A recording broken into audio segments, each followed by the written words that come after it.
नियती कधी कोणाशी आणि कसा खेळ खेळेल याचा नेम कोणालाच नसतो। एका बाजूला नवसाने जन्माला आलेलं बाळ, त्याच्या आरोग्यासाठी देवाचा धावा करणारं कुटुंब आणि दुसऱ्याच क्षणी एका भीषण अपघातात संपूर्ण कुटुंबाचा काळजाचा थरकाप उडवणारा प्रसंग। पंढरपूरच्या रांजणी गावातल्या बावचे कुटुंबासोबत घडलेली घटना ऐकून आज संपूर्ण महाराष्ट्र सुन्न झाला आहे। नमस्कार, मी किशोरी खांडेकर आणि तुम्ही पाहता अनफिल्टर्ड महाराष्ट्र। बाळाच्या दीर्घायुष्यासाठी देवाकडे साकडं घालायला गेलेल्या या कुटुंबावर वाटतेच काळाने घाला घातला। 13 प्रवाशांनी भरलेली पिकअप गाडी थेट रस्त्या शेजारच्या विहिरीत कोसळली। या भीषण दुर्घटनेची थरारक आणि डोळ्यात पाणी आणणारी सत्यकथा थक्क करणारी आहे। चिमुरड्याचे आजारपण आणि देवाचा धावा ही हृदयद्रावक कहाणी सुरू होते पंढरपूर तालुक्यातील रांजणी गावातून। येथील रहिवासी बालाजी बावचे यांच्या घरात 6 महिन्यांपूर्वी एका चिमुरड्या बाळाचा जन्म झाला। घरात आनंदाचं वातावरण होतं, पण हा आनंद फार काळ टिकू शकला नाही। जन्मापासूनच हे बाळ वारंवार आजारी पडू लागलं। घरची आर्थिक परिस्थिती बेताचीच होती, तरीही पोटच्या गोळ्यासाठी बावचे कुटुंबाने स्वतःला अडचणीत आणून मिरजच्या एका खाजगी रुग्णालयात मुलावर उपचार सुरू केले। महिनाभर तो निष्पाप जीव हॉस्पिटलमध्ये ॲडमिट होता। कुटुंबाने रात्रंदिवस एक केले आणि अखेर बाळ बरं होऊन काही दिवसांपूर्वीच पंढरपूरच्या घरी परतलं।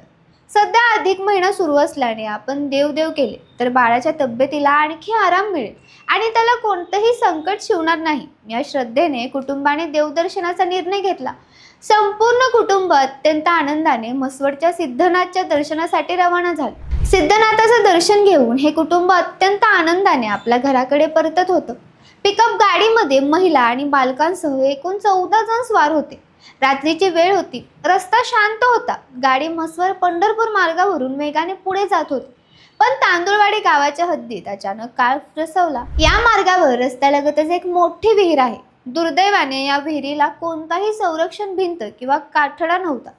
अंधारात चालकाचा गाडीवरील ताबा सुटला आणि ती पिकअप गाडी थेट रस्त्यावरून खाली उतरून त्या खोल विहिरीत कोसळली।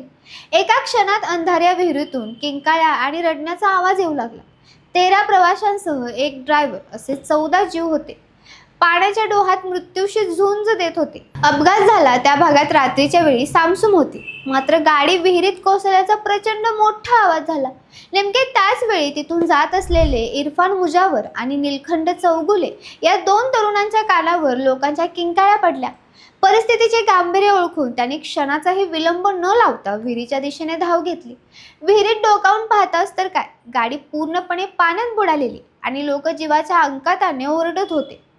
रात्रीचा घोर अंधार आणि पाण्याचा कोणताही अंदाज नसतानाही इरफान आणि नीलखंड यांनी स्वतःच्या जीवाची पर्वा न करता थेट विहिरीत उड्या मारल्या। विहिरीतील थंड पाण्यात पोहत त्यांनी एकामागून एक करत लोकांना बाहेर काढण्यास सुरुवात केली। त्यांनी दाखवलेल्या या अचाट धैर्यामुळे काही जणांना सुखरूप आणि जिवंत विहिरी बाहेर काढण्यात यश आलं। जर त्या रात्री हे दोघेही तिथे धावून आले नसते तर कदाचित मोठा अनर्थ घडला असता। म्हणूनच हे दोघे बावचे कुटुंबासाठी खऱ्या अर्थाने देवदूत ठरले। घटनेची माहिती मिळताच स्थानिक प्रशासन, पोलीस आणि रेस्क्यू टीम घटनास्थळी दाखल झाली।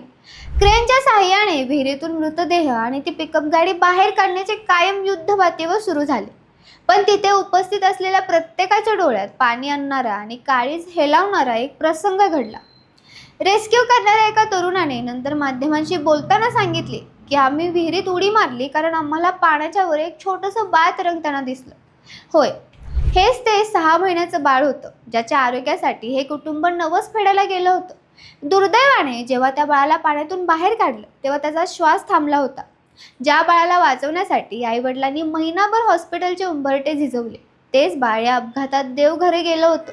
या दृश्याने तिथे उपस्थित असलेल्या प्रत्येकाचे डोळे पाणावले। हा अपघात केवळ एक दुर्घटना नाही, तर रस्ते वाहतूक आणि स्थानिक प्रशासनाच्या ढिसाळ कारभारावर पडलेला एक मोठा प्रश्नचिन्ह आहे।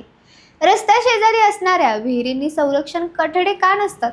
रात्रीच्या वेळी प्रवाशांच्या सुरक्षेची काळजी का घेतली जात नाही? या निष्पाप 6 महिन्यांच्या बाळाच्या आणि बावचे कुटुंबाच्या या दुःखाला जबाबदार कोण? असे अनेक प्रश्न आता उपस्थित होत आहेत। मात्र या भीषण काळोखातही इरफान मुजावर आणि नीलखंड चौगुले यांच्यासारख्या तरुणांनी दाखवलेली माणुसकी कौतुकास्पद आहे।